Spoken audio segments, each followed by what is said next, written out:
Moving on, if there's nothing else, we'll go to our next phase. And there's a person that I will introduce that many of you already know, and I'm already playing his introductory music. We will now introduce the Don, as we like to call him. And once you've heard the Don, you will never, ever forget the presentation that the Don has presented to you. And with no further ado, the Don. Wow. So what do I need anybody to give me special share screen privilege, or should I just mash my share screen button? Hit your share screen button, you should be able to go. Then I shall hit share screen. I shall go to here. I shall share. And I love looking at you ugly mugs, but I'd like you out of my face. There we go. Okay. Well, it's exciting to be sharing with you this morning. This presentation occurred after Rob sent out the annual ARES comm plan update request. Anything new in the world of amateur radio, and I looked at the comm plan and I said, ooh, El Cajon CERT has changed its name and is now known as East County CERT again. And the only county CERT program I saw listed in the 2021 version was the San Diego County CERT Southern Division, describing the communities that that team serves. So I sent in a little thing saying, hey, here's the updated thing. The county has just changed its parent organization's name again. So we'll talk a little bit about the County of San Diego Fire Protection District, which has replaced the authority, which has replaced a lot of smaller CERT programs. And then East County CERT, I have a full disclosure here. I am a desperate, unofficial ad hoc COML, if you ACS people or auxiliary communications, OXCOM jargon. So I'm sort of acting as a catalyst to help recruit ham operators. So though I will be speaking generally about CERT MCOM, I'm going to be hoping to encourage you to reconsider if you've been in CERT before, re-upping, and if you've never been interested in CERT, I hope to leave you with some interest. There will be time to do, now why is this not advancing? Good. So the Don who I have been in absentia. You don't need, there's no quiz on this, but I first got interested in emergency services actually before my high school days. My father worked for the city of San Diego, and I had a gill fill-in radio on my nightstand as a kid, and the San Diego Police Department was right off of the AM broadcast band in those days. And so I would listen to San Diego Police and their 10 codes, and he would bring me the translation form. So I've been hooked on emergency services since a kid. And my first active involvement in community responses was as a first aid volunteer in 1966. Got a driver's license and took every first aid class I could, because that meant I had a pass to get out of the house at night and drive my car. Later in life, as a safety professional, I was a member of the East County Red Cross Service Center back in the day when there was separate service centers, a member of the disaster action team, and then became an instructor trainer in CPR and first aid, advanced first aid in the 1980s. My first introduction to CERT, Community Emergency Response Teams, was in 2004. And those of you who have been in town a while remember 2003 as a horrible year for fire. And in response to that, many jurisdictions woke up to the fact that combining the experience of 9/11/2001 with the fires in 2003, we needed to really step up the involvement of lay people to augment the professional and volunteer first responders. So I was in Academy number 1. They don't even count academies anymore. Even that used to be a big badge of honor. 2004 to 2006. And then sadly, the old East County CERT faded away. It became a catch and release program. There was not even a roster of who was member. And a lot of you, my ARES compatriots, have come into a CERT program and then just become disenchanted. So part of my mission this morning is to kind of get you reignited and excited. I went to other CERT programs, and then in 2016, under new leadership, Andy McKellar was hired by the Heartland Fire and Rescue Joint Powers Authority, and it's a functioning, active team, and we are actively recruiting licensed and unlicensed communicators. I became an FCC technician in 2006. Joined ARES in 2007, upgraded to general in 2008. About the time that the old East County CERT was dissolving, Leonard Villarreal of news fame was standing up the second or third incarnation of the San Miguel Consolidated Fire District CERT program. And I was very active with them up until about the 2012 implosion, when they ran out of money. They outsourced labor to Caltrans. Caltrans in those days, they thankfully have changed their mind, but in those days, they didn't do no stinking CERT program unless you paid extra. So that program went into dissolution, and then it was reborn under Captain Mike Good and now Nick Williams. And unfortunately, that is on hiatus. So San Miguel CERT, some of you may have been involved with them. As of a few weeks ago, program manager Williams said they're still on COVID hiatus. And San Diego County CERT Southern Division, been with them actively since 2016 to the present. And in fact, both San Diego County CERT Southern Division and East County CERT put me forward as a candidate to become a certified T3 instructor, which is a crazy nomenclature, but sort of like train the trainer, only it's not train the trainer, we're training the trainees. So that's the 3 T's. So that's sort of my nutshell here.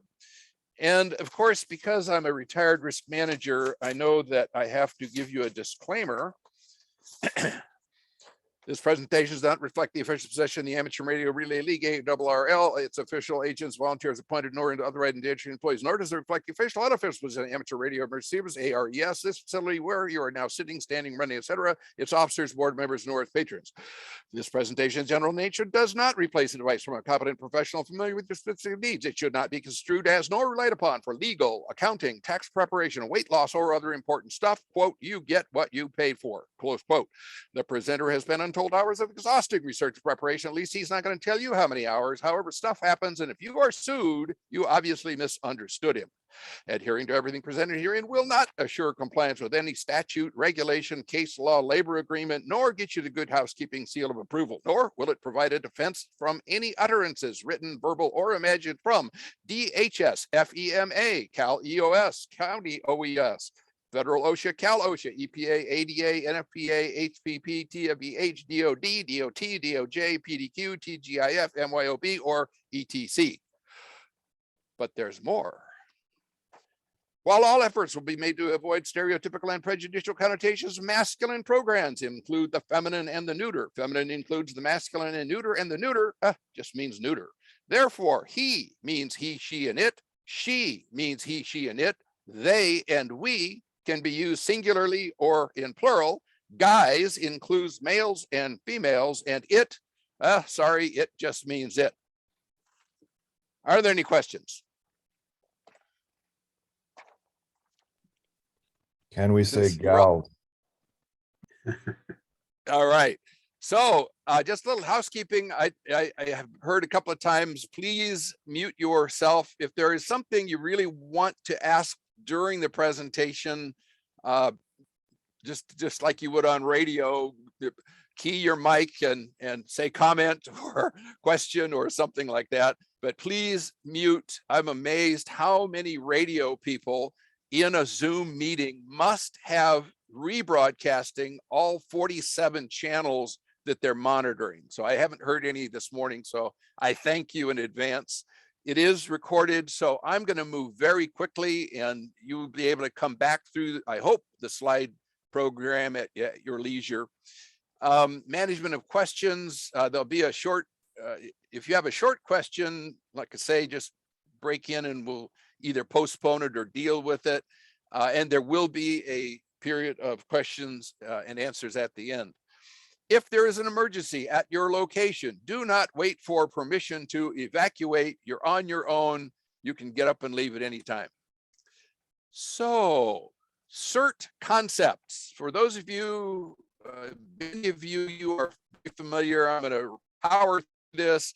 For those of you who have maybe heard of CERT, but don't really know anything, this is going to give you the 30,000 foot view, and I hope really tickle your interest. And again, my goal is to have those of you who have invested your time in becoming a CERT volunteer and then disappointed by your program or your program manager, or the worst flaw in the President Council's design of the Citizens Corps, including community emergency response teams, is they gave it to our very important friends in the fire departments.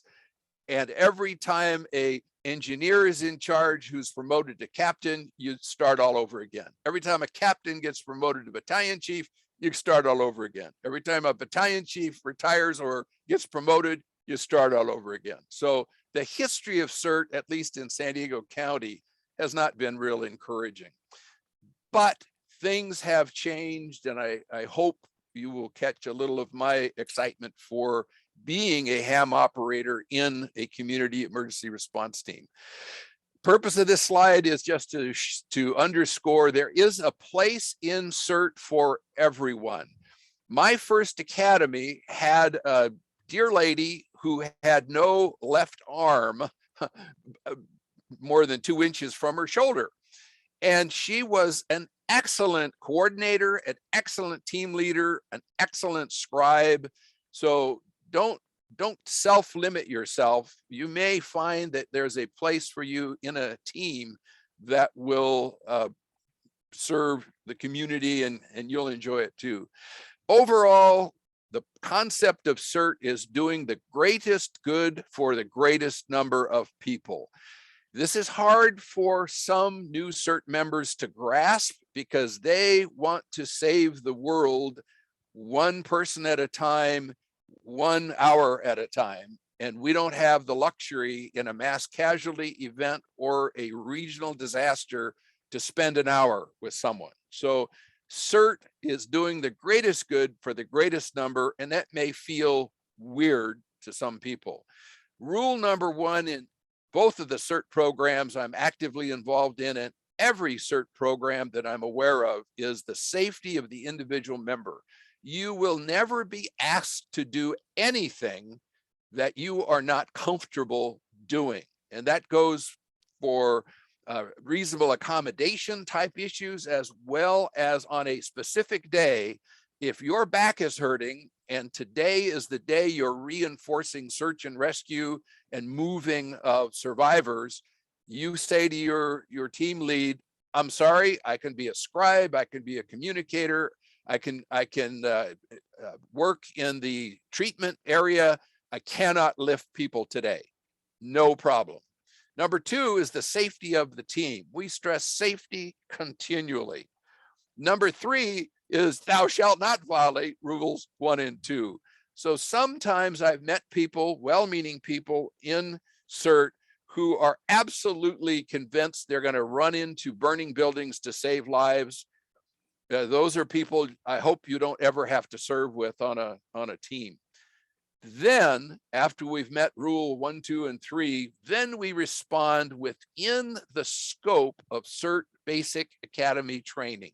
This is not something where if you're a neurosurgeon on your day job, that you will go out with a green vest and a green hard hat on and do neurosurgery. You will need to take the green vest off and stay within the scope.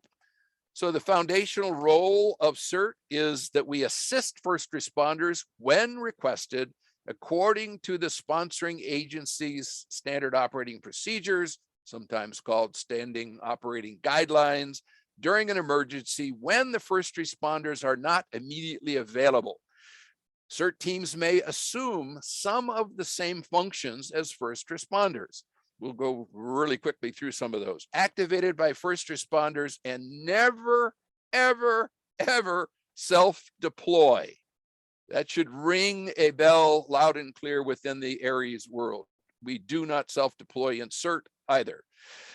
And one of the fundamental principles behind becoming educated and a member of a CERT team is you prepare your families and communities prior to emergencies to reduce the demands upon first responder services. Those of you who have been even in moderate earthquakes, let alone major earthquakes, realize that everything comes to a halt and there is no 911 system functioning anymore. There are no 4 to 6 minute advanced life support units arriving. There is no first alarm assignment coming to your house because your fireplace is now fallen into your living room and crushed 3 people. You and I and our families and our neighbors are going to be on our own. Little asterisks here under self-deploy. Some CERT programs have standing orders. For example, big movement of earth, the utility poles are down, the lights are out, there are fires burning all over, and you're not your program may have a standing order that will say, here's how we want you to respond. And as Bruce pointed out, for amateur radio emergency service, CERT is the same thing. You make sure you're safe, you make sure your family is safe, maybe check on a neighbor or 2, and then if they're all okay, then you can come up on the air and say, I'm available to help. Or I've done this several times, I am available to help in an hour or in 2 hours or in 12 hours. I can't come right now. And most emergency service related programs appreciate that. Don't say, I'm coming now. And as you load your stuff in your car, someone comes up and says, hey, you know, this thing fell on me and I'm bleeding and help me. So never self-deploy, but don't be shocked if your program has some standing orders. CERT programs can recognize a qualified volunteer special technical skills and like radio operators, but some programs won't do that. Some programs want every single member to be totally interchangeable. East County CERT, I can only speak to that team. We have agreed at the leadership team level that we will accept transfers or dual registered CERT team members who are also radio operators who will say, look, I may be available to come do search and rescue and triage and medical care and all those other things, but my real focus is being a radio communicator. East County CERT will embrace you in that role. CERT programs are not able to utilize walk-on volunteers. There's a number of reasons for this, not least of which are sponsoring agencies do not look kindly on strangers and those that aren't background checked, those who do not meet minimum guidelines wandering on.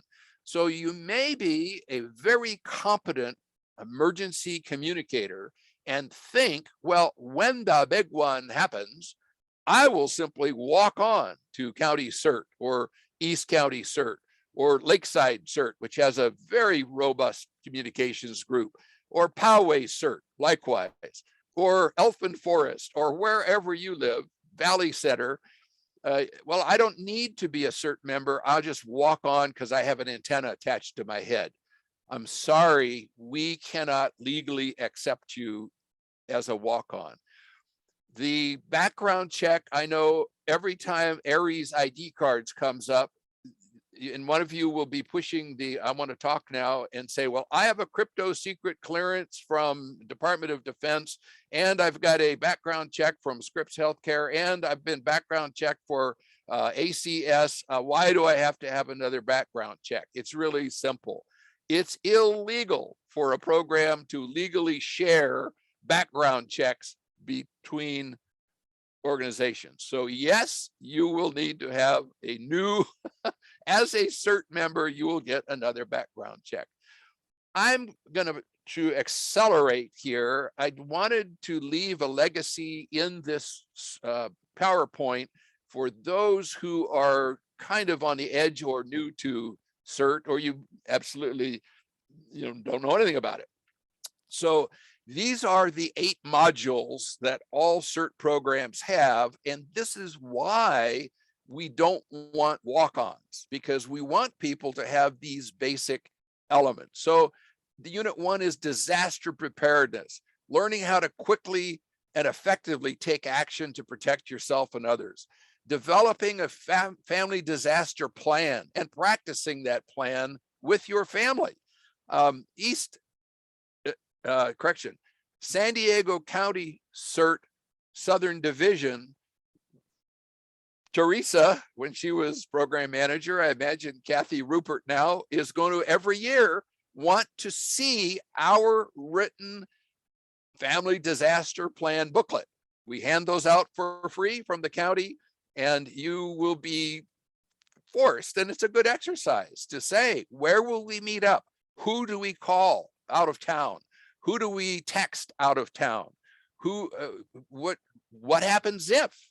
Now in the last 2 years, no one is further than 2 miles from home. I have one daughter working in the living room and one who works about 1.5 miles away. But for most people, as they return back to normal, you may be 20, 30 miles or more apart from your family. And so part of what this module does is really up our game, assembling supplies ahead of time, and then encouraging people to get involved. Unit 2 talks about the CERT organization. Where does CERT fit into your regional plan? How is your CERT team activated and deployed? Each team is an autonomous unit functioning under county, state, and federal guidelines, but each team may have a different activation and deployment scheme.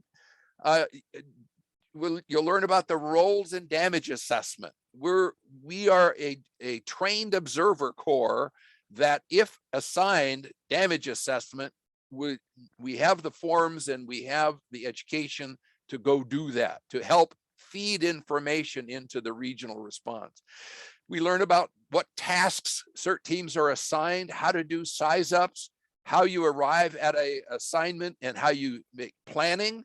This is a great opportunity for people to learn how to assess, plan, implement, and lead others doing good for their neighbors. Reporting, very important element. We are part of FEMA, and FEMA likes forms, and FEMA forms need to be filled out by a human being. And we often are feeders into those forms, which then turn into money coming back to our served agencies. Reporting and reassessing, being flexible. Incident command system, I'm just going to leave that slide and not really say much about it.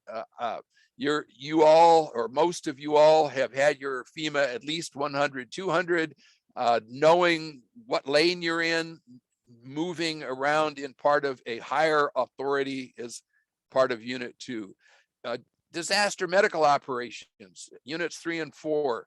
Simple triage and rapid treatment. It is a very user-friendly method, checking simply respirations, perfusion, meaning circulation, and mental, RPM.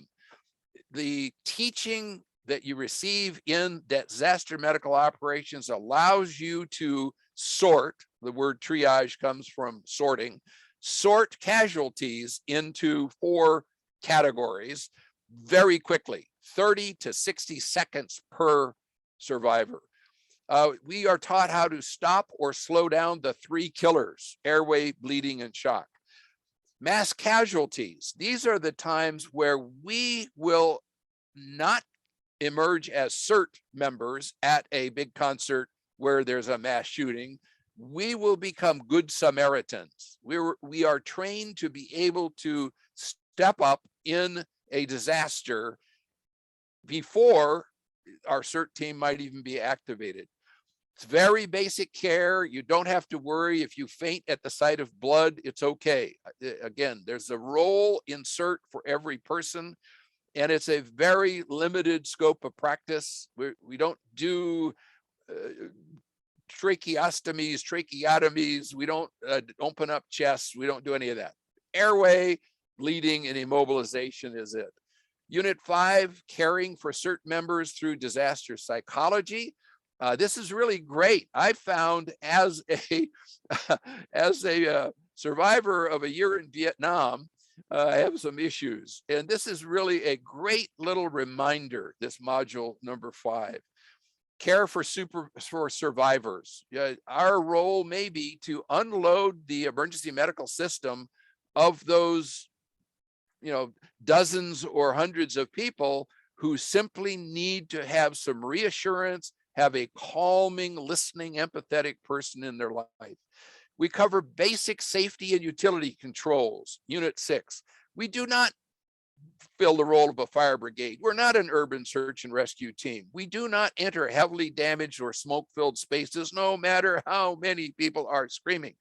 And if you have a CERT team lead who's going to bring you into danger, you are absolutely empowered to say, no, that's against the CERT guidelines. We will not try to extinguish anything larger than a wastebasket fire. What we do is we learn to recognize and properly assess utility and fire safety risks, how to facilitate evacuations, how to control ignition sources, such as shutting off fuel, and oh my goodness, that clock went fast. Learn how to recognize hazards and avoid them, provide a proper size up and damage assessment when a first responder arrives. This is really an important skill to be able to take that one engine company 2 hours after a disaster who pulls into your area that your CERT team is working in, to be able to tell them how many reds, how many yellows, how many greens, how many deads, how many buildings with fire, how many heavy damage. They can then pass that information up into the command system. Light search and rescue, emphasis on the word light. We size up if we can safely move someone, what our limitations are. We are not going into tall buildings and shoring them up, a la Mexico City. That is for the professionals. What we're designed to do is to safely evacuate survivors that can safely be evacuated, get them into some treatment, and standing by for responders. Unit 8, terrorism and CERT. Basically, CERT does not do terrorism. We learn how to quickly recognize it, get upwind, get uphill, and the thumb test. Now here is the community, the group participation. Here is the calibrated thumb test. Everyone, take your left or right hand, place the thumb over your camera, and if you can not see the camera, then you're far enough away. If that is a flaming tank truck full of dimethyl death, and you can still see the flaming tank truck, you're not far enough away. That's the extent of CERT and terrorism. Some of the other activities depends on programs that runs the gamut. East County CERT, Poway CERT, Lakeside CERT, the county CERT programs are involved in the temporary evacuation points, which the Red Cross designed as an alternative to sheltering. Many of our programs are providing training in shelter management and shelter work. So we assist in whatever role we can. Traffic management is one several CERT teams are doing. Points of distribution. Many of you have participated during COVID with either distribution of water and food or distribution of vaccines or mass testing sites. Again, we do enrollment, we give people help them fill out the form, we help people get registered for their second vaccine. I'm not sure we'll ever see those massive vaccination programs again, but that may be one of the roles your team will activate you to do. Public information education, often the feedback we get from new CERT members is, I really love the safety fair, or I really love the Main Street on in El Cajon. Here on the left is one of our CERT instructors making available two of our training props, a circuit breaker panel and a gas meter. You learn how to manage your electricity and gas exposures. We do not do CPR when we're deployed on a mass casualty event. And the reason is real simple. There is no 911 system functioning, or we wouldn't be activated. But we want to stress community hand-only CPR. So we have CPR instructors that do that and help in community preparation. So let's go, in the last couple of minutes here, we'll tuck this into radio communication support. Most CERT teams, or many CERT teams, have some kind of communication system. Runners are the first, people that run up and down the field and back to the ice, the command post. So we have a tactical role and we have a strategic role. And the goal for East County CERT is we're building up that radio branch, that under logistics, the communications branch. We help coordinate the search and rescue teams, the triage teams. We are able to help direct where we take survivors. And then from the field, the assigned locations up to the command post, from the command post to the city's emergency operations centers, and they're up to the county EOC for resource allocation. The role for East County CERT is much the same, or a little bit different than some other CERT teams. If you're in a county unincorporated area, you don't have an emergency operations center as close to you as you would in a city. The East County CERT serves the cities of El Cajon, La Mesa, Lemon Grove, and Santee, and we provide the backup to the backup communication systems. On the left is the old RACES radio, may it rest in peace. When the when the Auxiliary Communications Service was stood up and Sheriff's Wireless decided that the county no longer was supporting city EOCs, that's what East County CERT is doing. We have received a wonderful grant. We unpacked this week our new radio, our new antennas. We've got a lithium-ion battery, a multi-fuel generator, weather-resistant storage container, and a whole bunch of new toys to play with. It's a great time to come over to East County CERT without stealing from any of our sister organizations. We also utilize amateur radio and FRS handy talkies. So in addition to the mobile base station mobile radio, and we also serve during exercises and drills to kind of keep everything going. Finally, here's our uncle. We want you, your CERT program, wherever you are in the county of San Diego, wants you. You are already trained and equipped, quite possibly, with a rare commodity, and that is radio communication skills. When you become a CERT volunteer and you're activated, you become covered by the Disaster Service Workers Protections.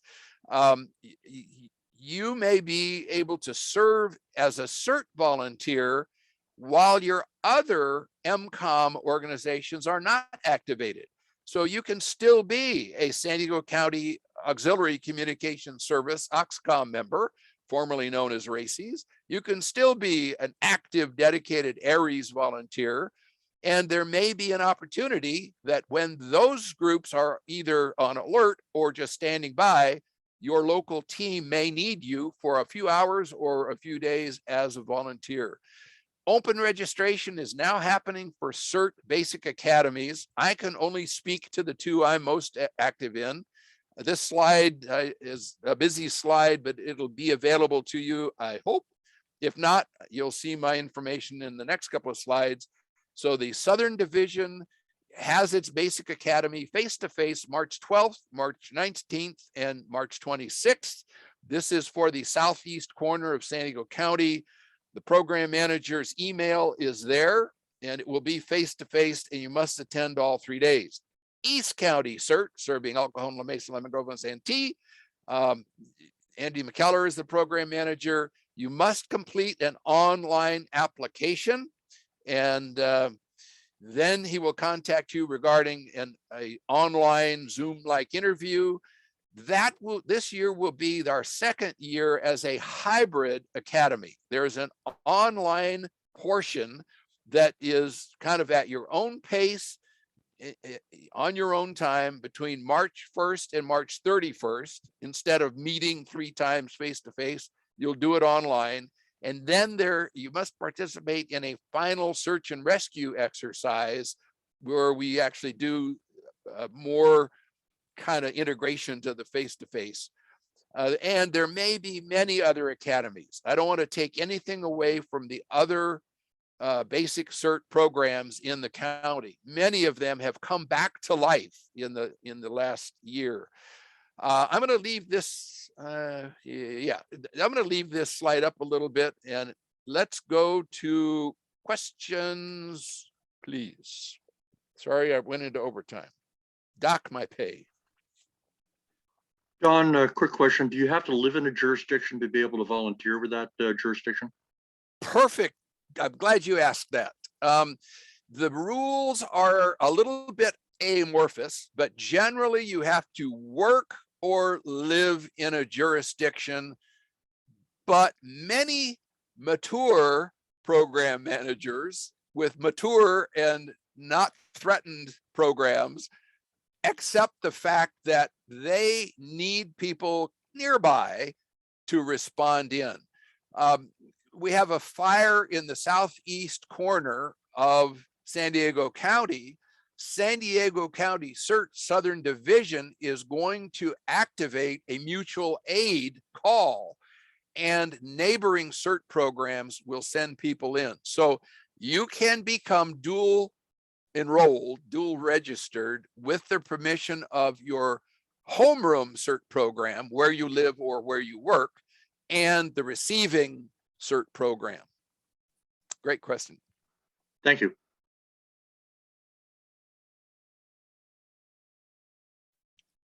I see Craig Williams is in the waiting room. He must have a question. No questions?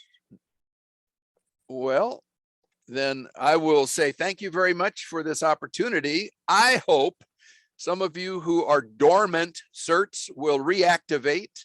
I hope some of you who are just thinking, wow, this sounds like it could be fun and interesting, will sign up for an academy and then go through that. I see a hand from Joshua. I'm sorry, I should have brought this earlier, but what is the time commitment per week for serving and training in CERT programs?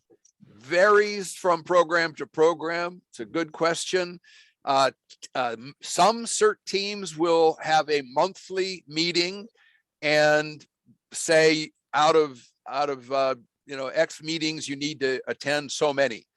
East County CERT meets every other month. We've now taken a poll of our stakeholders and our members, and we're going to try some meetings on Saturdays and even maybe some Sundays, because people are saying weeknights don't work for me.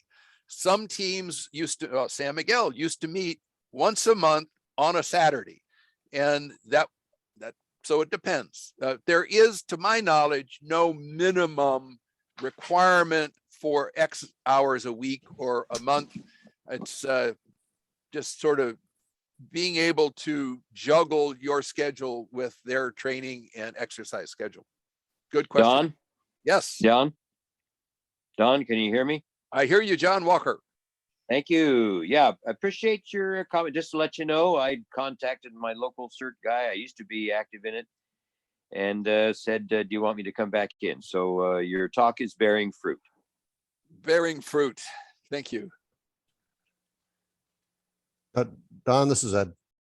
Ed Langmaid, my compatriot, my mentor. How are you? Very good. Very well. Another piece of Joshua's question might be how long the CERT training it is itself. And that depends on if you are in a hybrid online program, which is estimated about 12 hours. But my experience with the hybrid training is that if you're a speed reader, Evelyn Wood graduate, etc., and if you have had ICS 200, 300, 700, 800, and a little bit of CERT experience, you can go quickly through most of the modules. The face-to-face program pretty well breaks down into 3 8-hour days, I think, is probably the most compact I've seen. Some jurisdictions will do a half day over 6 weekend days. Some programs will try a Saturday, Sunday, Saturday, Sunday, Saturday, Sunday. So there's a lot of different, so it's hard to say. There's no real minimum number of hours. I think FEMA says if you do every single thing we recommend you do, it'll take about 12 to 24 hours of contact time to do it. Hi, Don. Greg Williams. Greg, speaking of rural CERT and radio, the Godfather, speak to us, sir. I'm sorry I slept in. I had a bad night last night. Oh. We're still here for coordinating all of the communications and any radios anybody needs. The Mountain Empire Club has a radio lending library now. So hams that their equipment has gone bad, we have HF and also 2-meter 440. Any of their equipment's gone bad, they can check it out of the library to get it fixed or get something new. What? That's great. Another new idea. Thank you. All right, have a good day. I'll watch the recording. Okay.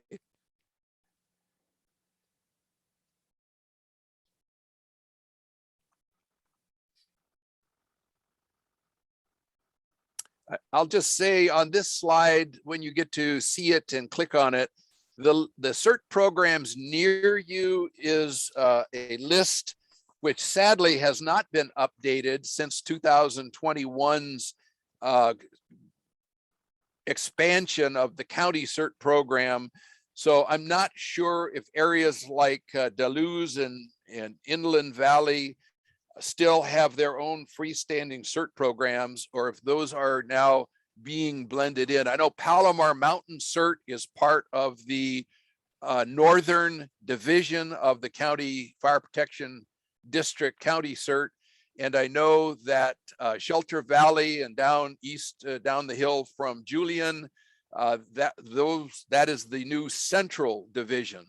Not sure if they come up as high as Julian. There used to be a certified CERT program in Julian, kind of rocky starts and stops there. So that list, the top list you see there at San Diego County.gov is a little bit dated, but it'll help you.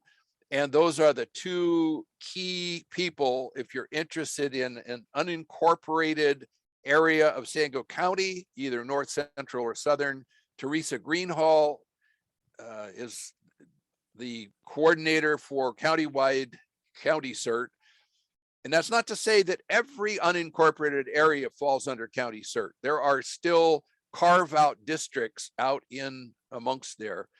And then East County CERT serving El Cajon, La Mesa, Lemon Grove, and Santee. It's Andy McKellar. Is the city of San Diego CERT still alive and well? I believe it is alive. I would defer to my colleagues on this call on how well it is. I can speak to that a little bit. I do not know the number of members in San Diego CERT. I've been in CERT since probably 2006. The program manager through the San Diego Fire and Rescue is Carrie, and she's been in that seat, in that desk for, I don't know, 10, I don't know how many years. Dennis, are you still there? And do you know how long? Yeah, I think you're right. It's probably about 10 years at this point. They are planning for academies. They've got a list of something like 300 people in queue. So when they can pass to COVID, they will start getting academies.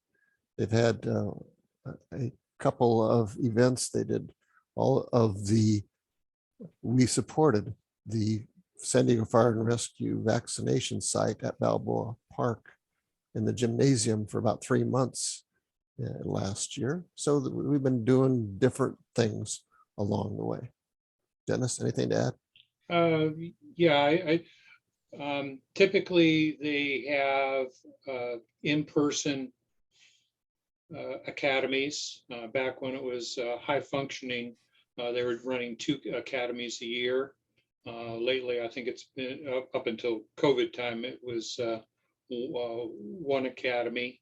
Of course, they've been on a bit of a hiatus because of COVID, but they do like to do academies face-to-face with San Diego City firefighters as presenters and the occasional SME, subject matter expert. Other than that, it's a pejorative term, but the city's program is more of a catch and release kind of arrangement where you are trained to take care of yourself and your neighborhood. But the call outs are typically rare, the COVID clinics being the kind of exception, and maybe a couple of the points of distribution were accomplished as well. One of the reasons for that, I believe, is because the San Diego Fire Rescue organization is so big that they can backfill fairly easily unless it's a region-wide incident. Ed and Dennis, thank you. Back to Don. I'm done with my formal presentation. Anything else anyone would like to ask? I'm available. I have a question. Yes, Gary. You say that certs, you have to have the quick scan and be trained and certified and everything. In an emergency, would you interface with ham radio operators, perhaps that have a good 24-hour a day station, or would you only talk to CERT ham radio operators? In an emergency, we will be looking for any help we can get, particularly to relay messages. We would like very much to speak during an activation in a pre-planned format. So, for example, what we're building out is if the city of Santee activates its emergency operations center, we might need to use a repeater, perhaps the Sheriff's Wireless Division, ACS, formerly known as RACES. We might need to use some like a Lark repeater or Rattlesnake or El Cajon Amateur Radio Club of El Cajon repeater to talk to county EOC. So yes, there could be some interface. What I wanted to make sure is that if we're deploying search and rescue teams through Casa de Oro because a little known earthquake fault called the Casa de Oro subliminus fault opened up, and we're assigned to go through Casa de Oro, and we're using radios to talk to each other. We're not going to be able to take someone who pulls up in their Rubicon 4x4 with 47 antennas and put them to work. That unfortunately we couldn't do. They might be able to park next to us and help relay. I'm not sure that I could really answer for the other CERT programs, but we will talk to whomever will help us in a disaster, but we can't take walk-ons, I guess is the bottom line. Did that answer the question? Yeah, I think, yeah, good answer. I understand. Yeah, and I understand you couldn't pull up with a mobile rig and say, I'm here to help you. You probably wouldn't want those people, but I'm talking like a fixed station somewhere for relaying. Yep. Okay. What would be my dream come true? And I'm just scrolling up and down the list that one link will bring you to. My dream come true is that every CERT team stands up a auxiliary communication service Oxcom branch within its logistics system, where they're badged, they got the stinking badge, they have the knowledge, so that as a radio communicator, they can help a team leader assess what resources are available and what resources to call for. So in a perfect world, we would never have to go outside and knock on anyone's door. But what I want us to be capable of and familiar with, and I would love to be able to do some joint exercising once we're really stood up with ARES and with the other ACS and other groups. And we look forward to doing that. If there's no further, I am going to mute and turn it back to net control.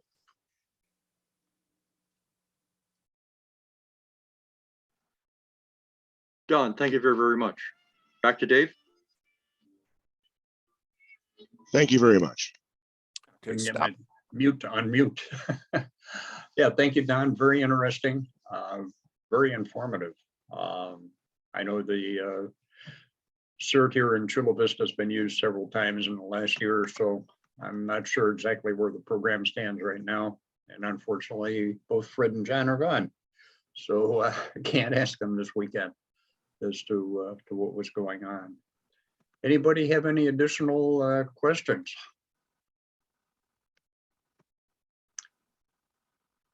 I don't see anything popping up. So again, thank you, Don. And if anybody has any additional questions, they can get in touch with you, and Rob will get this video posted shortly as soon as we get it uploaded. So thanks everybody very much. If nobody has anything additional, we'll go ahead and close the meeting. Dave, we're still going to do breakout rooms, right? Yeah, if you want to do that, we can do breakout rooms. I can open them up. Again, just Okay, let's stop recording and we'll start breakout rooms. all right. Let me stop the recording, and we'll get the breakout rooms going.